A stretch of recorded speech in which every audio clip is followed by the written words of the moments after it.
اعوذ باللہ من الشیطان الرجیم بسم اللہ الرحمن الرحیم اللہم صلی علی سیدنا و حبیبنا و شفیعنا و کریمنا و رؤوفنا و نورنا و ملجانا و مأوانا و مولانا محمد صلی اللہ علیہ و آلہ و صحبہ و بارک وسلم۔ مولایا صلی وسلم دائما ابدا علی حبیبک خیر الخلق کلہم یا رب بالمصطفیٰ بلغ مقاصدنا واغفر لنا ما مضایا واسع الکرم۔ محترم ناظرین اکرام، السلام علیکم ورحمۃ اللہ وبرکاتہ۔ میں ہوں آپ کا میزبان حافظ حامد رضا اور آپ دیکھ رہے ہیں پروگرام نور ہدایت۔ ناظرین، آپ جانتے ہیں نور ہدایت میں ہم آپ کی ملاقات جید علماء اکرام سے کراتے ہیں اور جن سے ہم کرتے ہیں سوالات اور جانتے ہیں دین اسلام کے حوالے سے معلومات۔ آج کے جو ہمارے معزز مہمان ہیں، میری مراد حضرت علامہ مولانا مفتی زاہد عزیز چشتی صاحب۔ حضرت السلام علیکم ورحمۃ اللہ وبرکاتہ۔ وعلیکم السلام ورحمۃ اللہ وبرکاتہ۔ حضرت کیسے مزاج ہے؟ الحمدللہ، اللہ کا کرم۔ حضرت آپ کا بہت بہت شکریہ، آج ایک مرتبہ پھر آپ تشریف لائے ہمارے اس پروگرام کو، آپ نے رونق بخشی۔ اللہ رب العزت آپ کے علم عمل میں برکت عطا فرمائے۔ ناظرین، حضرت سے جب ہم ریکویسٹ کرتے ہیں تشریف لے آتے ہیں، اللہ رب العزت سے دعا ہے کہ آپ بھی دعا کیجئے کہ اللہ پاک ان کے علم میں بے پناہ برکت عطا فرمائے۔ اور آپ جانتے ہیں کہ ہمارے اس پروگرام میں الحمدللہ گفتگو کے ساتھ ساتھ ہم سرکار دو عالم صلی اللہ علیہ وآلہ وسلم کی بارگاہ میں ہدیہ نعت کا نذرانہ بھی پیش کرتے ہیں۔ آج کے بھی ہمارے جو معزز مہمان ہیں بہت اچھی آواز کے مالک ہیں، میری مراد محترم جناب حافظ معین الدین قادری صاحب۔ السلام علیکم جناب۔ وعلیکم السلام ورحمۃ اللہ وبرکاتہ۔ کیسے مزاج؟ خیریت سے ہیں؟ الحمدللہ رب العالمین۔ بہت بہت شکریہ، آپ بھی اپنی مصروفیات میں سے وقت نکال کر لائیں، انشاءاللہ بھی ہم آپ سے کلام بھی سنتے ہیں۔ تو ناظرین، بالکل ہم بڑھتے ہیں کلام کی طرف۔ ہدیہ سرکار دو عالم صلی اللہ علیہ وسلم کی بارگاہ میں ہدیہ پیش کرنے کی کوشش کرتے ہیں، اللہ سے دعا کریں گے کہ اللہ پاک اسے قبول فرمائے۔ اس کے بعد باقاعدہ ہم اپنے پروگرام کا آغاز کریں گے۔ جی حافظ صاحب، دودھ پاک پڑھ لیجیے تھوڑا سا۔ اللہم صلی علی اللہم صلی علی سیدنا مولانا محمد وبارک وسلم۔ ان کا منگتا ہوں جو منگتا نہیں ہونے دیتے، یہ حوالے مجھے رسوا نہیں ہونے دیتے، ان کا منگتا ہوں جو منگتا نہیں ہونے دیتے، یہ حوالے مجھے رسوا نہیں ہونے دیتے، ان کا منگتا میرے گھر عیب کی کرتے ہے وہ پردہ پوشی، میرے گھر عیب کی کرتے ہے وہ پردہ پوشی، میرے جرموں کا تماشا نہیں ہونے دیتے، میرے جرموں کا تماشا نہیں ہونے دیتے، ان کا منگتا بات کرتا ہوں تو آتی ہے مہک طیبہ کی، بات کرتا ہوں تو آتی ہے مہک طیبہ کی، میرے لہجے کو وہ میلا نہیں ہونے دیتے، میرے لہجے کو وہ میلا نہیں ہونے دیتے، ان کا منگتا ہوں جو منگتا نہیں ہونے دیتے، دیتے یہ حوالے مجھے رسوا نہیں ہونے دیتے. مقطع پیش کروں گا. حکم کرتے ہیں تو ملتے ہیں یہ مقتے شاہ کے.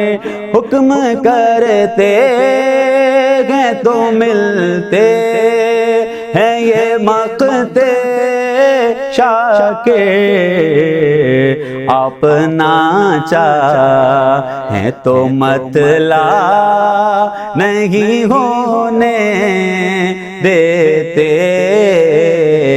اپنا چاہیں تو مطلع نہیں ہونے دیتے. ان کا منگتا سبحان اللہ سبحان اللہ، ان کا منگتا ہوں جو منگتا نہیں ہونے دیتے. سبحان اللہ. ناظرین، بہت خوبصورت آواز میں آپ نے ہدیہ نعت سننے کی سعادت حاصل کی. اللہ رب العزت سے دعا ہے کہ اللہ پاک حافظ صاحب کی آواز میں بے پناہ برکت عطا فرمائے. ہم بڑھتے ہیں اپنے موضوع کی جانب اور آپ کو بتاتا چلوں آج کا جو ہمارا موضوع ہے، جس موضوع پر ہم گفتگو کریں گے، وہ ایک شخصیت ہے. وہ شخصیت ایسی ہیں جو نہ نبی ہیں نہ صحابی ہیں، لیکن ان کا ذکر قرآن مجید و فرقان حمید میں اللہ رب العزت نے ارشاد فرمایا. وہ شخصیت کون ہے؟ میری مراد حضرت لقمان رضی اللہ تعالیٰ عنہ. حضرت لقمان کے حوالے سے ہم بات کریں گے انشاءاللہ. میں اپنے موضوع کو آگے بڑھاتا ہوں. حضرت لقمان رضی اللہ تعالیٰ عنہ کا ذکر قرآن مجید میں کس مقام پر اور کس خصوصیت کے ساتھ ہے، ارشاد فرمائیے گا. بہت بہت شکریہ حافظ صاحب. ایک مرتبہ پھر شکریہ. ہم وینس ٹی وی کے ذریعے سے ہم مل بیٹھے، اور وینس ٹی وی کا بھی مشکور ہوں کہ ان کے ذریعے سے ہم اپنے ناظرین کے سامنے بیٹھے ہیں. بہت ہی پر اثر سوال ہے، اور واقعی جس شخصیت کے بارے میں آج ہم بات کر رہے ہیں، اللہ رب العزت نے قرآن مجید فرقان حمید کے 21ویں پارے میں سورۃ لقمان کی آیت نمبر 12 میں ارشاد فرمایا وَلَقَدْ آتَيْنَا لُقْمَانَ الْحِكْمَةَ أَنِ اشْكُرْ لِلَّهِ، کہ بے شک ہم نے لقمان کو حکمت عطا فرمائی کہ شکر ادا کر. تو حضرت لقمان رضی اللہ تعالیٰ عنہ، اور ان کے نام کے ساتھ حضرت لقمان حکیم رضی اللہ تعالیٰ عنہ لکھا ہوا اکثر ملتا ہے. اس پر بھی ہم انشاءاللہ بات کریں گے. جو خصوصیت تھی وہ حکمت والی خصوصیت تھی. اللہ تعالیٰ نے ان کو حکمت بھی عطا فرمائی تھی، اور ساتھ ہی ارشاد فرمایا کہ انشکر للہ، کہ وہ شکر ادا کریں. اور یہاں پر اسی آیت مبارکہ کے اگلے الفاظ جس میں اللہ رب العزت نے ارشاد فرمایا وَمَن يَشْكُرْ فَإِنَّمَا يَشْكُرُ لِنَفْسِهِ، اللہ تعالیٰ نے ارشاد فرمایا کہ جس نے شکر ادا کیا اس نے اپنے لیے ہی شکر ادا کیا. اور وَمَن كَفَرَ فَإِنَّ اللَّهَ غَنِيٌّ حَمِيدٌ، اور جس نے ناشکری کی تو پس رب تعالی وہ بے پرواہ ہے اور حمد کے لائق ہے. تو جو بات یہاں اہمیت کی حامل ہے وہ خصوصیت والی، وہ خصوصیت حکمت کی ہے کہ اللہ تعالیٰ نے حضرت لقمان حکیم رضی اللہ تعالیٰ عنہ کو حکمت کی خصوصیت عطا فرمائی. اچھا، تو انہیں حکیم کیوں کہا جاتا تھا؟ یقیناً جیسا آپ فرما رہے ہو ایک بڑے حکیم تھے. اس کی کیا وجہ ہے کہ لقمان کے ساتھ حکیم جو ان کے نام کے ساتھ ہوا کرتا ہے، اس کی کیا وجہ؟ ماشاءاللہ بہت اہم سوال ہے آپ کا. حضرت عبداللہ ابن عمر رضی اللہ تعالیٰ عنہ آپ فرماتے ہیں سرکار دو عالم نور مجسم صلی اللہ تعالی وسلم نے ارشاد فرمایا کہ حضرت لقمان یہ نبی نہیں تھے، بلکہ اللہ تعالیٰ نے ان کو غور و فکر کرنے والا بنایا، اور یہ دولت یقین سے مالا مال بندے تھے، اور یہ اللہ سے محبت کرتے تھے اور اللہ تعالیٰ ان سے محبت فرماتا تھا. اور سرکار دو عالم صلی اللہ علیہ وسلم ارشاد فرماتے ہیں کہ اللہ تعالیٰ نے ان کو حکمت کی دولت سے بھی مالا مال فرمایا تھا. ایک مرتبہ دوپہر کا وقت ہے، آپ سو رہے ہیں، اور غیب سے آپ نے ندا سنی، آواز سنی. کسی کہنے والے نے کہا کہ اے لقمان، اگر آپ چاہیں تو ہم آپ کو خلیفہ بنا دیتے ہیں تاکہ آپ عدل و انصاف قائم کریں. تو حضرت لقمان حکیم رضی اللہ تعالیٰ عنہ نے اس ندا کا جواب دیا آپ نے، اور آپ نے عرض کی کہ اگر مجھے اختیار دیا جا رہا ہے کہ آپ کو خلیفہ بنایا جائے یا نہ بنایا جائے، تو آپ نے فرمایا میرے لیے عافیت تو اسی میں ہے کہ اس ذمہ داری سے پیچھے ہو جاؤں اور یہ ذمہ داری میں نہ لوں. اور اگر حتمی فیصلہ ہے کہ مجھے خلیفہ بنایا جانا ہے تو میں رب تعالیٰ کی بارگاہ سے یہ امید رکھتا ہوں کہ رب تعالیٰ مجھے ہر غلطی اور ہر خطا سے بچائے گا. تو اللہ رب العزت نے آپ کو یہ حکمت کی دولت عطا فرمائی، جس کی تصدیق سرکار دو عالم صلی اللہ علیہ وسلم نے بھی فرمائی ہے کہ یہ رب سے محبت کرتے تھے اور اللہ تعالیٰ ان سے محبت کرتا تھا، اور اللہ تعالیٰ نے ان کو حکمت عطا فرمائی. اچھا حضرت، حکمت کہتے کسے ہیں جو حضرت لقمان علیہ السلام، حضرت لقمان رضی اللہ تعالیٰ عنہ کے حصے میں آئی حکمت، یہ کس چیز کا نام ہے؟ جس حکمت کی بات حضرت لقمان رضی اللہ تعالیٰ عنہ آپ کے بارے میں کی جا رہی ہے، اس حکمت سے مراد علم ہے. علم ہے، کیونکہ آج کل تو ہم نے حکمت سے مراد جیسے کہ آپ جانتے ہیں حکیم دواخانہ، یہ ساری چیزیں اس سے ہٹ کر ہی ہے نا. اس حکمت سے مراد علم ہے. یہ اسی حکمت میں اور قرآن شامل ہے، مجید اسی فرقان علم حمید شامل میں ہے. جہاں بھی حکمت کی بات آئی یا تو حکمت سے مراد نبوت یا پھر حکمت سے مراد وہ علم ہے کہ جس کے ذریعے سے رب تعالیٰ نے دلوں کو روشن فرمایا ہے. تو یہ وہی حکمت ہے جو اللہ تعالیٰ نے حضرت لقمان حکیم رضی اللہ تعالیٰ عنہ کو عطا فرمائی تھی. اور یہ ایسی حکمت تھی کہ آپ اپنے زمانے میں فتاویٰ دیا کرتے تھے اور آپ علم میں ایسے متبحر تھے کہ آپ جیسا کوئی عالم اپنے زمانے میں نہیں تھا. اچھا حضرت لقمان رضی اللہ تعالیٰ عنہ کے جو حکمت ہے اس سے لبریز کچھ فرامین اگر اس میں روشنی ڈال دیں مہربانی. جی بالکل، بڑا اہم سوال ہے. حضرت لقمان حکمت کی بات ہے تو ظاہر ہے آپ کے حکمت بھرے اقوال اور یہ ہمارے لیے بھی اور ناظرین کے لیے بھی بڑی اہمیت کے حامل ہوں گے. حضرت لقمان حکیم رضی اللہ تعالیٰ عنہ آپ کے حکمت بھرے کئی اقوال ہیں اور کتب بھری پڑی ہیں. یہاں میں چند آپ کے سامنے رکھتا ہوں. آپ نے ایک قول تو یہ ارشاد فرمایا کہ آپ نے ارشاد فرمایا کہ علماء کے ساتھ لازمی طور پر بیٹھا کرو، علماء کے ساتھ لازمی طور پر بیٹھا کرو اور حکمت والوں کی بات کو سنا کرو، کیونکہ حکمت والوں کی بات کو سننا یہ ایسا ہے کہ یہ ایسا نور ہے، یعنی یہ ایک ایسی چیز ہے کہ جو مردہ دلوں کو زندہ کر دیتی ہے. حکمت والوں کے ساتھ بیٹھنا، علم والوں کے ساتھ بیٹھنا، یہ ایک ایسی دولت ہے کہ جو ان کے ساتھ بیٹھتا ہے اگر مردہ دل بھی ہے تو اس کے دل کو زندگی مل جائے گی. اور یہ ایسی زندگی ہے کہ جس طرح بنجر زمین پر بارش کے قطرے گرتے رہتے ہیں اور وہ بنجر زمین بھی آباد ہو جاتی ہے، جس طرح بنجر زمین کو پانی کے قطرات سے زندگی ملتی ہے، علماء کے ساتھ بیٹھنے میں اور حکمت والے لوگوں کے ساتھ بیٹھنے میں مردہ دلوں کو اسی طرح زندگی ملتی ہے. اور اسی طرح آپ نے ایک اور مقام پر یہ بھی ارشاد فرمایا کہ اے لوگوں سنو کہ تم اس مرغے کی طرح عاجز نہ ہو جانا کہ جو صبح سویرے رات کو سو کر صبح سویرے اٹھ کر وہ صدا لگاتا ہے، یعنی جسے ہم اپنی زبان میں اپنی جہاد میں اذان کہتے ہیں، بھی مرغ اذان دے رہا ہے، وہ صبح اٹھ کر مرغ تو اذان دے لیکن انسان اشرف المخلوقات ہو کر سوتا رہے. فرمایا مرغے سے زیادہ عاجز نہ ہو جانا. یہ حکمت بھرے اقوال آپ کے جو میرے لیے بھی، آپ کے لیے بھی اور ہم سب کے لیے ہدایت کا سبب ہے. حضرت قرآن مجید میں ذکر ہر کسی کا نہیں آیا کرتا، یا تو وہ بہت بلند ذات ہوتی ہے جس کا ذکر آتا ہے، یا تو وہ اللہ رب العزت ہدایت کے طور پر مسلمانوں کو انسانیت کے ہدایت کے طور پر قرآن مجید میں ذکر کرتا ہے. تو یہ لقمان حکیم رضی اللہ تعالیٰ عنہ کا ذکر قرآن مجید میں کیوں آیا؟ اس کی کیا وجہ ہے؟ ان کا یہ مقام ان کو کیسے ملا؟ رب تعالیٰ نے حضرت لقمان رضی اللہ تعالیٰ عنہ کا ذکر جس انداز میں قرآن مجید فرقان حمید میں بیان فرمایا، وَلَقَدْ آتَيْنَا لُقْمَانَ الْحِكْمَةَ أَنِ اشْكُرْ لِلَّهِ، دراصل بات شکر کی ہے.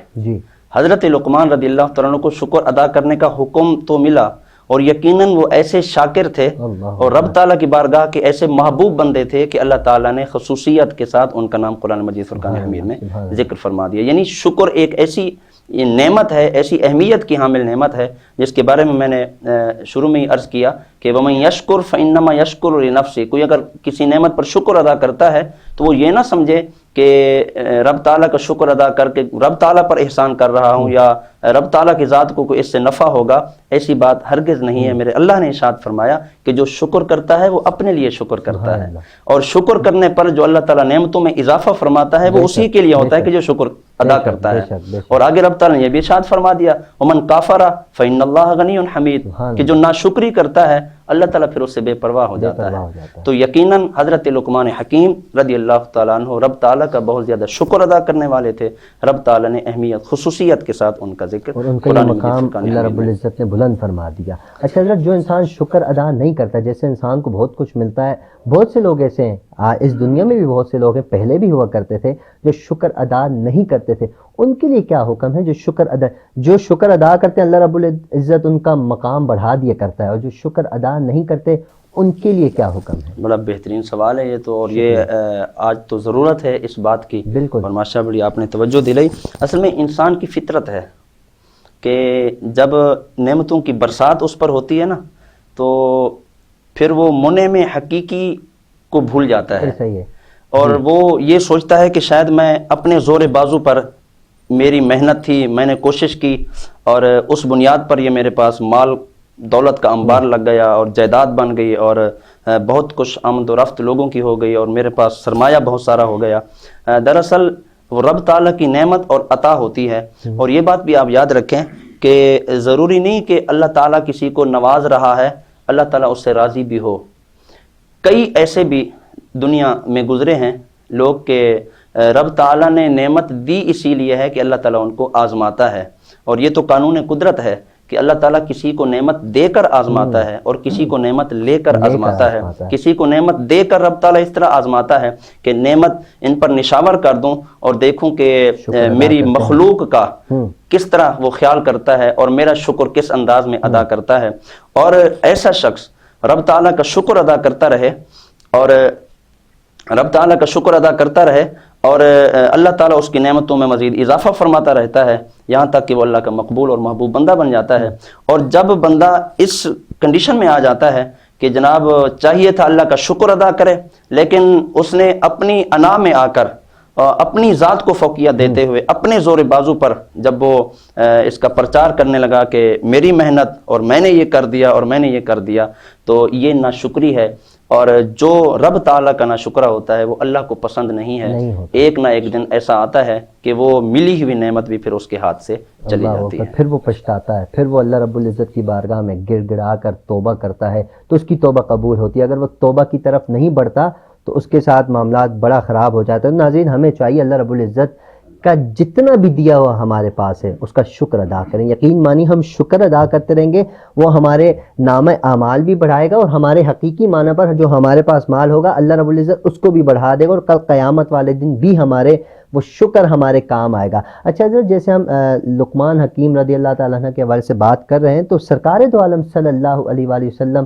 کے کیا ارشادات تھے سرکار دو عالم؟ کیونکہ وہ اچھا یہ بھی بتائیے گا کہ حکیم لقمان رضی اللہ تعالیٰ عنہ یہ کون سے زمانے میں تھے، کون سے نبی کے دور میں تھے؟ ماشاءاللہ بڑا اہم سوال ہے یہ، اور یہ بھی جاننا ضروری ہے ہمارے لیے کہ اتنی بڑی شخصیت جن کا قرآن پاک میں ذکر آیا، ہمیں یہ تو پتہ ہو کہ کس زمانے کے تھے اور کب کے تھے۔ یہ جو سیر کی کتابوں میں اور تاریخ کی کتابوں میں یہ بات ملی ہے، جس کو حضرت واہب رضی اللہ تعالیٰ عنہ آپ نے ذکر فرمایا، آپ کا قول ہے کہ حضرت لقمان رضی اللہ تعالیٰ عنہ یہ حضرت ایوب علیہ السلام کے بھانجے تھے، حضرت ایوب علیہ السلام کے بھانجے تھے۔ اور مفسر مقاتل لکھتے ہیں کہ یہ حضرت ایوب علیہ السلام کی خالہ کے بیٹے تھے، اور انہوں نے حضرت داؤد علیہ السلام کا زمانہ پایا، اور حضرت داؤد علیہ السلام سے بھی انہوں نے علم حاصل کیا۔ اور جب تک حضرت داؤد علیہ السلام نے اعلان نبوت نہیں فرمایا تھا تو اس زمانے میں جب فتوے پر بات آ جاتی تھی، جب علوم و معارف پر بات آتی ہے اور کسی شخصیت کو ڈھونڈنا ہوتا کہ اس مسئلے کا حل کون کرے گا، تو لوگ حضرت لقمان حکیم رضی اللہ تعالیٰ کی طرف متوجہ ہوتے تھے، اور آپ اپنے زمانے میں فتاویٰ دیا کرتے تھے۔ اور جس وقت حضرت داؤد علیہ السلام، حضرت داؤد علیہ نبینا علیہ السلام نے اعلان نبوت فرمایا تو پھر آپ نے احترام نبوت میں آپ نے فتویٰ دینا بند کر دیا، اور پھر حضرت سیدنا داؤد علیہ نبینا علیہ السلام آپ کے ساتھ ہو لیے، اور پھر آپ نے اپنے معاملات کو وہیں پر رہنے دیا اور حضرت داؤد علیہ السلام کے ساتھ چل پڑے. یعنی حضرت ایوب علیہ السلام کے زمانے کے ان کے بھانجے اور حضرت داؤد علیہ السلام کا انہوں نے زمانہ پایا. اور یہ تو آپ جانتے ہیں کہ اللہ تعالیٰ نے کئی نبی ایسے بھی بھیجے کہ ایک ایک زمانے میں کئی نبی بھی ہوا کرتے تھے. ایک نبی کسی ایک علاقے کے اور ایک نبی کسی ایک علاقے کے. تو یہ ان حضرت ایوب علیہ السلام کے بھانجے اور حضرت داؤد علیہ السلام کے زمانے میں اور ان کے اعلان نبوت میں بھی آپ موجود تھے. تو یہ اس دور کے حضرت داؤد علیہ السلام کے زمانے حضرت اسحاق علیہ السلام، حضرت یوسف علیہ السلام، ایک ہی دور میں اس طرح کے انبیاء اکرام بالکل ہمیں ہسٹری میں ملتے ہیں. اللہ رب العزت نے اپنے خلیفاؤں کو بھیجا ہے اس دنیا میں تاکہ لوگ راہ راست پر آئیں. تو حضرت سرکار دو میں نے جو ارشاد فرمایا تھا، عرض کیا تھا، معذرت کے ساتھ سوال کیا تھا کہ سرکار دو عالم صلی اللہ علیہ وسلم کے کیا ارشادات ہیں، اس پہ بھی روشنی ڈالیے گا تاکہ امت مسلمہ کو معلوم ہو سکے کہ سرکار نے حضرت لقمان حکیم رضی اللہ تعالیٰ عنہ کے حوالے سے کیا ارشادات فرمائے. سرکار دو عالم نور مجسم صلی اللہ تعالی وسلم کے اس پر فرمان موجود ہے. حضرت عبداللہ ابن عباس رضی اللہ تعالیٰ عنہ مفسر قرآن، حضرت عبداللہ ابن عباس رضی اللہ تعالیٰ عنہ آپ روایت کرتے ہیں کہ امام الانبیاء صلی اللہ علیہ وسلم نے ارشاد فرمایا لوگوں سوڈانیوں کی صحبت اختیار کیا کرو. سوڈانیوں کی صحبت اختیار کیا کرو. کیوں؟ حضور صلی اللہ علیہ وسلم نے ارشاد فرمایا کیونکہ ان میں 3 حضرات ایسے ہیں جو جنتوں کے سردار ہوں گے، جو جنت میں سرداری کریں گے. ان میں حضور صلی اللہ علیہ وسلم نے ایک نام حضرت لقمان حکیم رضی اللہ تعالیٰ عنہ آپ کا دیا، اور ایک نام حضرت نجاشی بادشاہ رضی اللہ تعالیٰ عنہ آپ کا دیا، اور ایک نام مؤذن رسول حضرت سیدنا بلال حبشی رضی اللہ تعالیٰ عنہ آپ کا نام دیا. جی بالکل. حضور نے ارشاد فرمایا کہ یہ وہ حضرات ہیں کہ یہ اہل جنت میں سردار ہوں گے، اس لیے ارشاد فرمایا کہ ان کے ساتھ صحبت اختیار کیا کرو، ان کے ساتھ محبت کیا کرو. مطلب کہ ان جو جنت میں سردار ہوں گے ان میں شمار سرکار دو عالم صلی اللہ علیہ وسلم کے عاشق حضرت بلال کا بھی ہے. تو میں چاہوں گا حضرت بلال پر اگر روشنی ڈال دیں کہ ان کا مقام سرکار دو عالم صلی اللہ علیہ وسلم کی بارگاہ میں اور اسلام میں اتنا بلند کیوں ہے. حضرت بلال رضی اللہ تعالیٰ عنہ، یہ تو تاریخ گواہ ہے کہ جب تک آپ اسلام نہیں لائے تھے اور جب تک آپ عالم کفر میں تھے اور پھر حضور صلی اللہ علیہ وسلم کی محبت ان کے دل میں بیٹھی اور کلمہ پڑھا اور اپنے اسلام کا اظہار کرتے تھے اور غلام تھے، غلامانہ زندگی گزاری، تو کفار ظلم و ستم کرتے تھے اور تپتی ریتوں پر لٹاتے تھے اور جسم پر جناب پتھر رکھ کے توڑا کرتے تھے، ایسا ظلم و ستم. اور پھر حضرت سیدنا صدیق اکبر رضی اللہ تعالیٰ نے خرید کر مصطفیٰ جان رحمت صلی اللہ علیہ وسلم کی بارگاہ میں پیش کر کے آزاد کر دیا، اور حضور اکرم صلی اللہ علیہ وسلم نے آپ کو پوری زندگی آزاد فرما دیا. تو جب تک، جس طرح ایک شعر ہے کہ جب تک بکے نہ تھے کوئی پوچھتا نہ تھا، آپ نے خرید کر انمول کر دیا.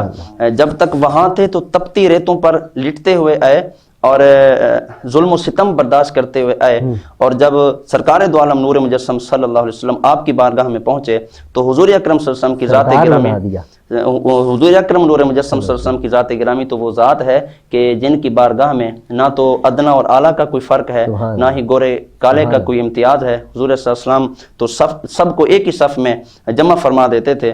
تو سرکار دو عالم صلی اللہ علیہ وسلم نے ان کو کعبے کی چھت پر کھڑے ہو کر اذان دینے کا کہا. اسلام کی پہلی اذان، میں اگر غلط نہ ہوں، اسلام کی پہلی اذان حضرت بلال حبشی یہ فتح مکہ کے موقع پر کی یہ بات ہے کہ جب مکہ المکرمہ فتح ہوا اور سرکار دو عالم صلی اللہ علیہ وسلم نے اعلان فرمایا اور صحابہ کرام کا جمع غفیر مکہ شریف میں داخل ہوئے اور وہ بت گرا دیے، اب اذان دینے کا معاملہ آیا تو حضرت بلال رضی اللہ تعالیٰ عنہ کو حکم فرمایا کہ بلال آج کعبے کی چھت پہ کھڑے ہو کر اللہ کا نام بلند کرو.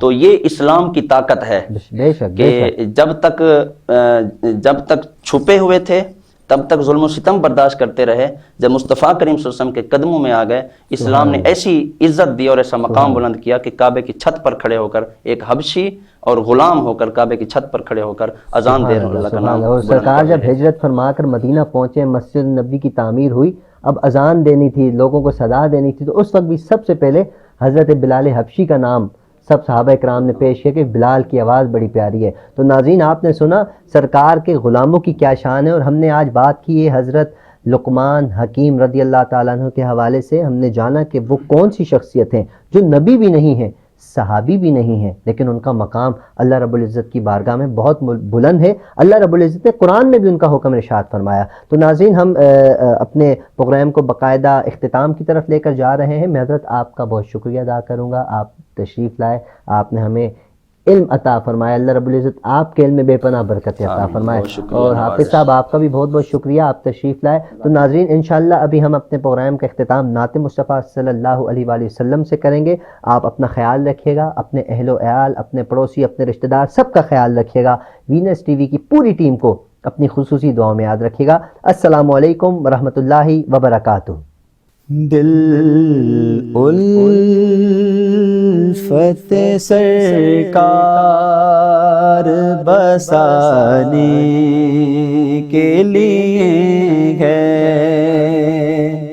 جا آپ کی حرمت پہ لوٹانے کے لیے ہے، دل فتح سرکار بسانے کے لیے ہے، جا آپ کی حرمت پہ لوٹانے کے لیے ہے، پیغام سناتی ہے یہی یہ تطہیر، پیغام سناتی ہے یہی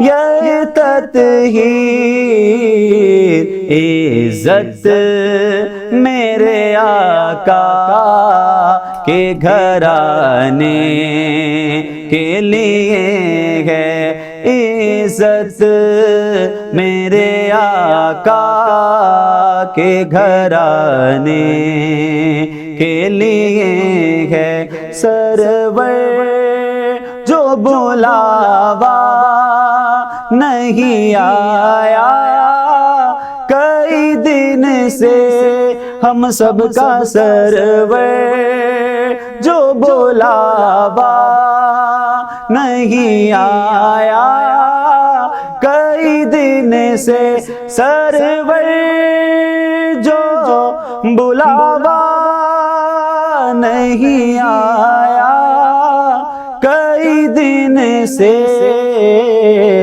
یہ دل کی تڑپ اور بڑھانے کے لیے ہے، یہ دل کی تڑپ اور بڑھانے کے لیے ہے، جہاں آپ کی حرمت پہ لوٹانے کے لیے